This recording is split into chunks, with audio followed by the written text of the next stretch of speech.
हम सब जानते हैं कि आपने आप पार्टी को बनते देखा है, आंदोलन से निकली अरविंद केजरीवाल को हर बारी मुख्यमंत्री बनते देखा है। ये एक पहली उनकी हार हुई है।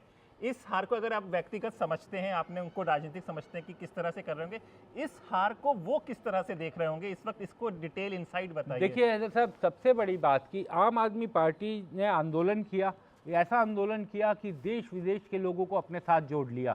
एक बड़ी आबादी रामलीला मैदान में हमने देखा किस तरह जोड़ी। वो स्वतः आई हुई भीड़ थी, वो कहीं से लाई हुई भीड़ नहीं थी। और ऐसा आंदोलन बना कि जिसने तत्कालीन सरकार के खिलाफ एक बड़ा माहौल बनाया। एक जो बड़ी समस्या है कि इस आंदोलन में अरविंद केजरीवाल की पार्टी और सरकार वो आंदोलन से निकले और सत्ता पर पहुंच गए। जब भी कोई राजनीतिक दल संघर्ष करते करते पहले हारते हैं, फिर विपक्ष के रूप में स्थापित होते हैं, फिर वो लड़ते हैं, फिर कई साल लगते हैं सत्ता में आने में, वो चीज़ मिसिंग है।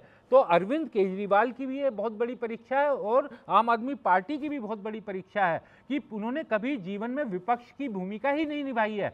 वो आंदोलन से निकले, सीधा सत्ता में पहुंच गए।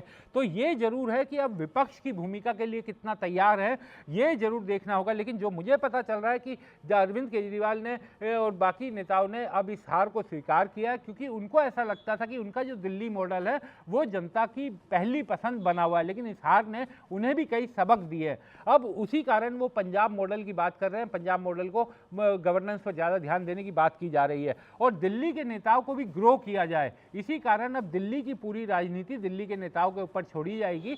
और मुझे लगता है कि अरविंद केजरीवाल के लिए भी उतनी ही बड़ी चुनौती है जितना उनकी पार्टी के लिए, क्योंकि बतौर विपक्ष कभी भी आम आदमी पार्टी यहाँ पर नहीं रही है। हालांकि पंजाब में उन्होंने विपक्ष की भूमिका निभाई थी, पहले चुनाव में उन्हें पंजाब में सत्ता नहीं मिली थी, पहले चुनाव में वो विपक्ष रहे थे। लेकिन दिल्ली, क्योंकि दिल्ली उनका एक तरह से जन्म स्थान है, यहाँ पर कभी भी वो विपक्ष नहीं रहे, तो उनके लिए ये बड़ी चुनौती है और ये अगले दिनों में साफ होगा कि किस तरीके से विपक्ष की भूमिका को निभाते हैं।